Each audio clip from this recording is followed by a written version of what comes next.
Hi friends, कैसे हो आप सभी। आई होप सभी सही होंगे। दोस्तों, अभी जो ALP 2024 के जो फाइनल साइको जो हुआ है 31 तारीख का, तो उसके बाद बस एक ही स्टैंड बचा है, वो है फाइनल कट ऑफ। ठीक है, तो दोस्तों ALP 2024 की जो cut of her bar student को हैरान कर देगी। ठीक है, कोई 1-2 नंबर से पीछे रह जाता है या कोई सोच भी नहीं सकता इतने कम नंबर से उसका सिलेक्शन हो जाता है। ठीक है, तो आइए चलो स्टार्ट करते हैं। नमस्कार दोस्तों, मेरा नाम है गौतम और आप सभी का स्वागत है हमारे YouTube चैनल क्रैश कॉन्सेप्ट पर। ठीक है, तो हम जानेंगे आज इस वीडियो में कि फाइनल कट ऑफ क्या रहेगी इस बार। ठीक है, अगर आपने ALP 2024 का एग्ज़ाम दिया है और साइको टेस्ट भी दिया है, तो अब सबसे बड़ा सवाल है फाइनल कट ऑफ क्या रहेगी।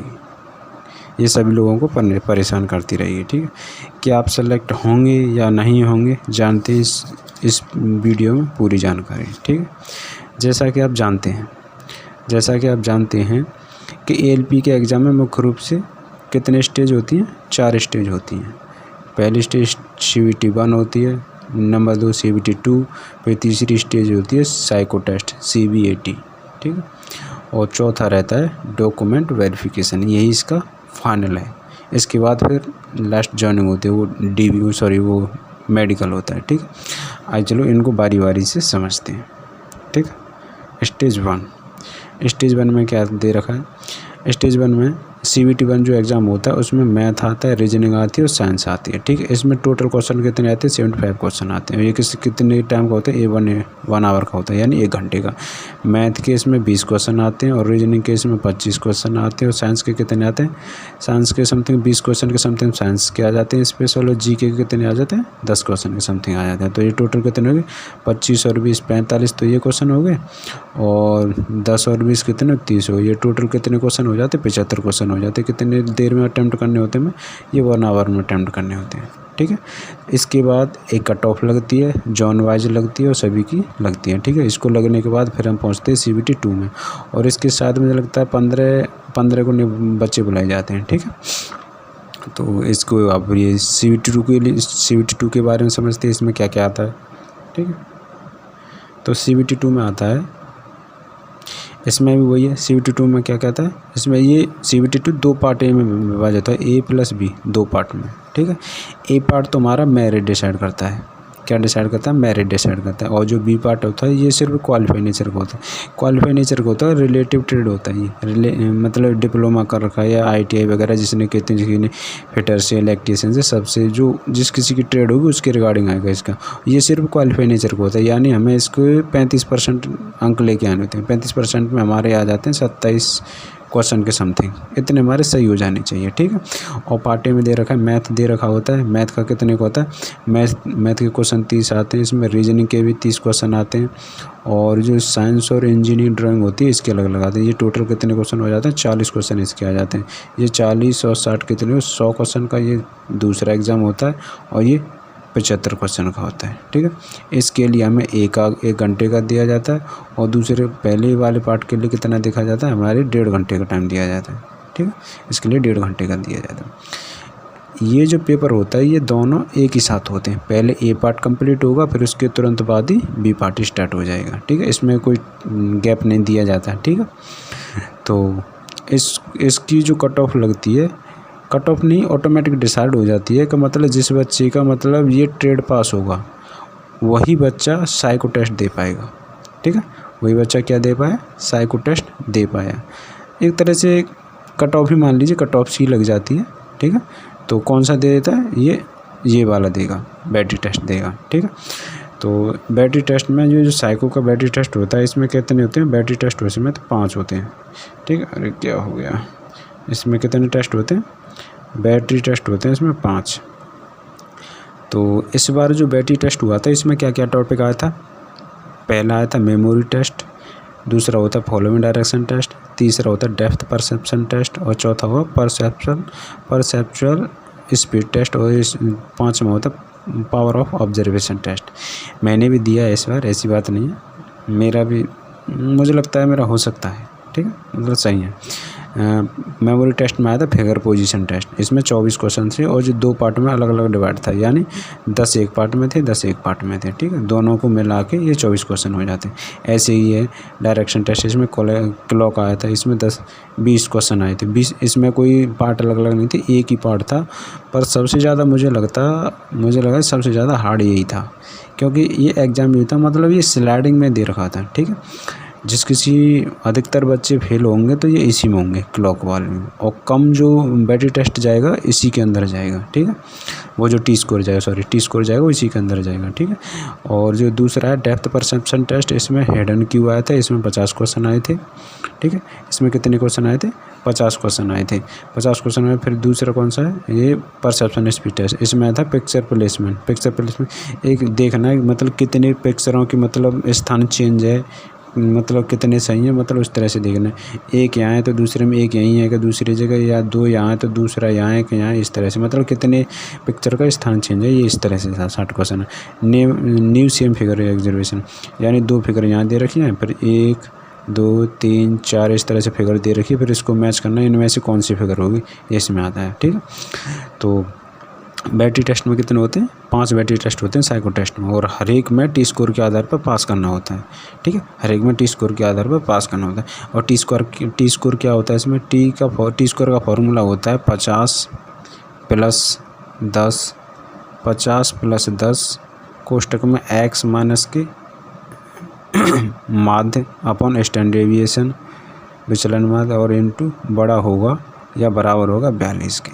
टी स्कोर का एवरेज ही होता है एक तरह से, आप सभी को छोड़ दो टी स्कोर क्या होता है क्या नहीं, बस ये समझ लिए जिस बैटरी टेस्ट में किसी के 10 नंबर आए, किसी के 5 नंबर आए, किसी के 15, किसी के 20, इस तरह से आए, इन सभी को जोड़ के एवरेज निकाला जाएगा। जिस बच्चे के अंक एवरेज के बराबर या एवरेज से अधिक होंगे तो वो बच्चा उसमें बैटरी टेस्ट में पास माना जाएगा, और जिसके एवरेज से कम होंगे तो वो फेल माना जाएगा। बस यही है, बस एवरेज ही निकाला जाएगा, उसी के अनुसार देखा जाए, ठीक है। तो हर एक बैटरी टेस्ट में हमें पास होना होगा और इस टी स्कोर के आधार पर पास होना होगा, ठीक है। तो इसको जो हमारा जो बैटरी टेस्ट होगा साइको होगा, साइको के बाद ये रिजल्ट आएगा, इसके बाद फिर हमारी फाइनल कट ऑफ लगेगी, ठीक है। जब फाइनल कट ऑफ लगेगी, फाइनल कट ऑफ के लिए भी फिर एक है क्या कि इसमें CB2 का जो पार्ट ए होता है उसके 70% मार्क्स ऐड किए जाते हैं, और CBAT जो साइको का टेस्ट होगा उसके कितने करे जाएंगे? 30% मार्क लिए जाएंगे। तो इन दोनों का जो 100% स्कोर मार्क बनेगा उसका ही हमें फाइनल कट ऑफ लगेगी, ठीक है।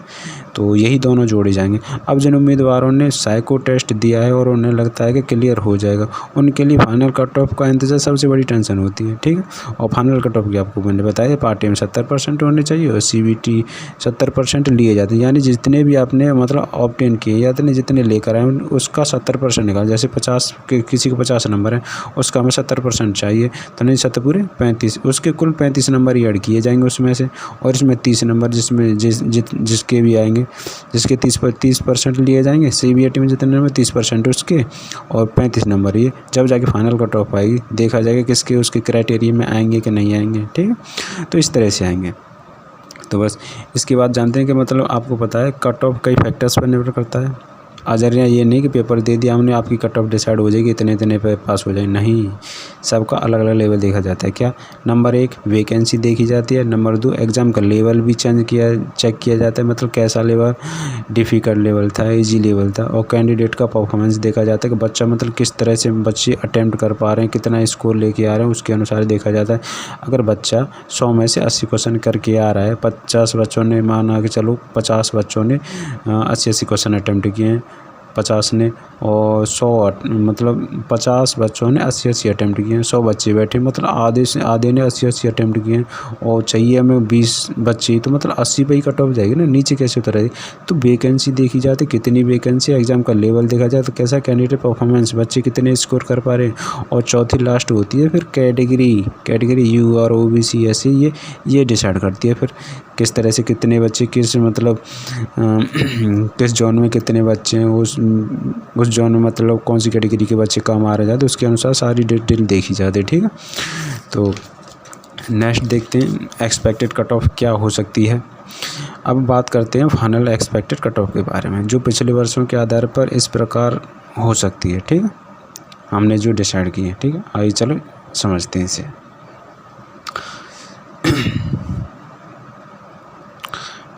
इसके बाद फाइनल कट ऑफ एक्सपेक्टेड क्या होगी, यानी कैटेगरी के बाद ये जो होती है उसके बाद में क्या होगी, यानी ये है हमारे अनुसार।